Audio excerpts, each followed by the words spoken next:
The Vikings didn't just conquer with axes and fire. Some of their most effective techniques were so quiet, so efficient, and so unsettling that later societies deliberately erased them from accepted practice. That's not hype, it's history. Long before standing armies, written laws of war, or modern ethics, Norse survival depended on methods that worked every single time. If a technique gave an advantage, it stayed.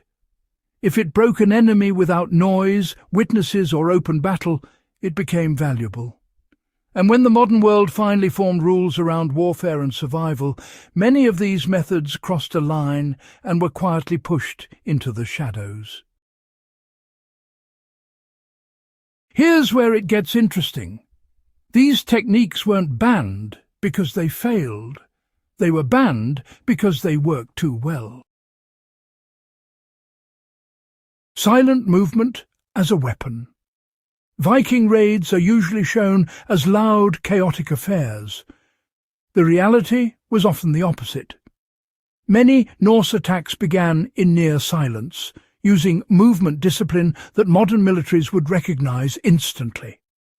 Vikings trained to move in soft-soled footwear, often leather shoes designed to feel the ground rather than protect from it. They learned to distribute weight across the outer edge of the foot, reducing sound on gravel, frost, or timber floors. This wasn't instinct.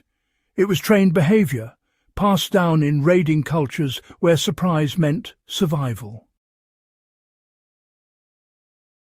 What made this technique dangerous wasn't just silence, it was timing. Raids often occurred at dawn or during storms, when ambient noise masked footsteps. A small group could move through a settlement before anyone realized something was wrong. By the time an alarm was raised, leadership targets were already neutralized. In the modern world, teaching civilians or irregular groups these movement techniques became, well, pretty controversial. Silent infiltration without clear identification blurs the line between combat and assassination. As warfare became formalized, methods designed purely for stealth over engagement were discouraged or restricted to specialized units. The knowledge didn't vanish. It was simply no longer taught openly. The garrote and the problem of quiet killing. One of the most uncomfortable Viking techniques involved strangulation tools made from rope, sinew, or narrow leather cords. These were not battlefield weapons. They were tools of control. A garrote requires strength, positioning, and timing. Vikings understood all three. Archaeological finds and saga references suggest that such tools were used during raids to silence guards or captives without alerting others nearby. No shouting, no steel on steel, just pressure applied in seconds. Here's the part most people miss. This wasn't about cruelty, it was about efficiency. A loud kill risks retaliation. A quiet one ends a threat immediately. As modern laws of war developed, strangulation weapons became deeply controversial. They offer no chance of surrender and leave little evidence in the moment. By the 19th and 20th centuries, they were outright banned or restricted in many military doctrines. Yet the principle remains chillingly relevant. Control without noise. Resolution without spectacle. The Vikings mastered it centuries before it became unacceptable. Psychological warfare without a single word. Not all silent techniques were physical. Some were psychological, and they were devastating. Vikings often marked territory with subtle signs after a raid. a boat dragged partway onto shore, a carved symbol on a post, livestock rearranged in unnatural patterns. These were messages meant for survivors, not victims. The goal was fear without explanation. Folks just didn't know when the Vikings would return, how many there were, or where they might be watching from. Silence, well, it really amplified the effect. No demands, no warnings, just the unsettling knowledge that someone had been there and could come back at any time. These days, modern warfare calls this kind of intimidation terror tactics.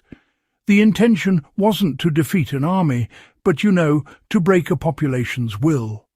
As international norms formed, these methods were, condemned and restricted.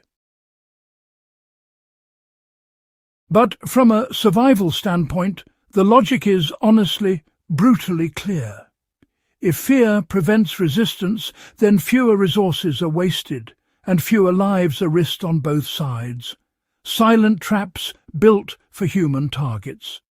Viking survival wasn't just about combat, it was about controlling land. The Norse were skilled trappers, and not just for animals, but for people too. Simple pit traps, concealed with brush or snow, were placed along narrow paths, forest choke points, or near shoreline approaches.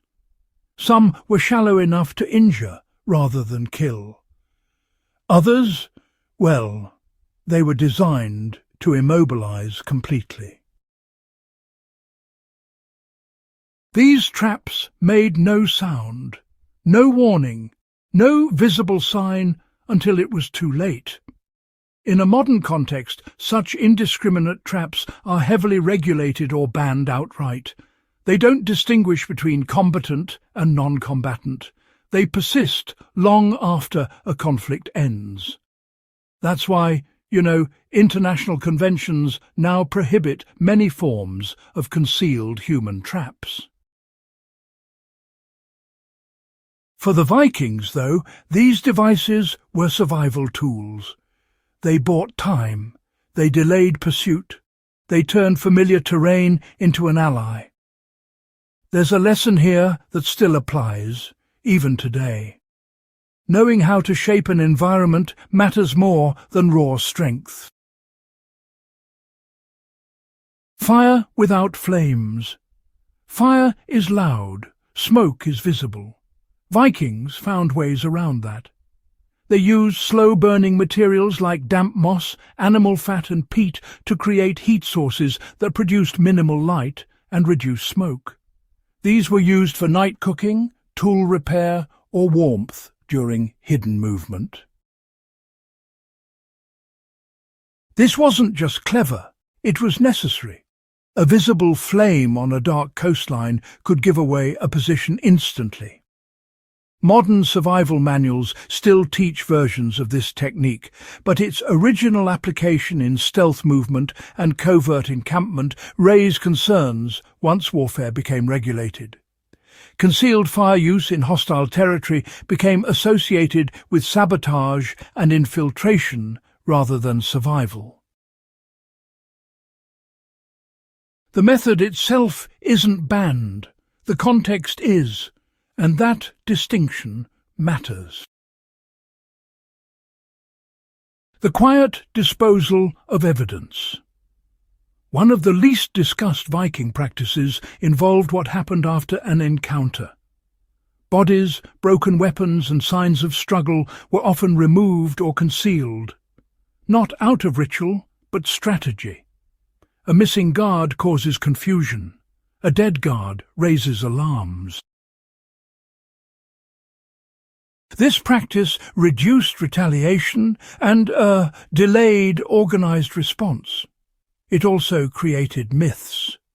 Villages spoke of people who vanished rather than died. Fear spread faster than facts. In modern times, deliberately concealing evidence is illegal in nearly every context. It interferes with justice, accountability, and humanitarian norms. But from a purely tactical standpoint, the Vikings understood something uncomfortable. Information is a weapon. Silence controls it. The modern world didn't erase these methods because they were ineffective. It erased them because they didn't fit into systems built around rules, visibility and control. Standing armies require identification. Laws require accountability. Societies require a clear line between war and crime. Silent techniques blur those lines completely. For a survival-focused culture like the Vikings, effectiveness came first. For modern civilization, restraint came later. That tension is why these techniques feel unsettling today. They remind us that survival doesn't care about comfort. It cares about outcomes.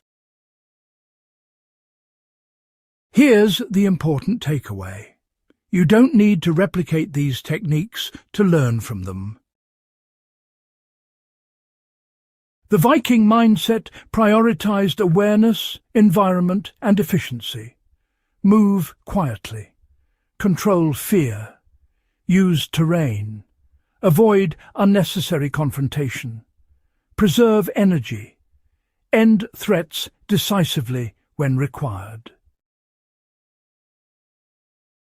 Those principles are, well, honestly timeless. They apply to wilderness survival, personal safety and preparedness just as much as they once applied to raiding longships. History isn't about copying the past. It's about understanding why it worked. And, you know, some knowledge was buried not because it failed, but because it forced us to confront uncomfortable truths about what humans are capable of when survival is on the line. If you want more stories like this, where forgotten knowledge meets real-world survival lessons, stay connected with Legacy of Survival. Like the video if this changed how you see history. Share it with someone who appreciates the practical side of the past. And subscribe, because there's a lot more buried knowledge waiting to be uncovered.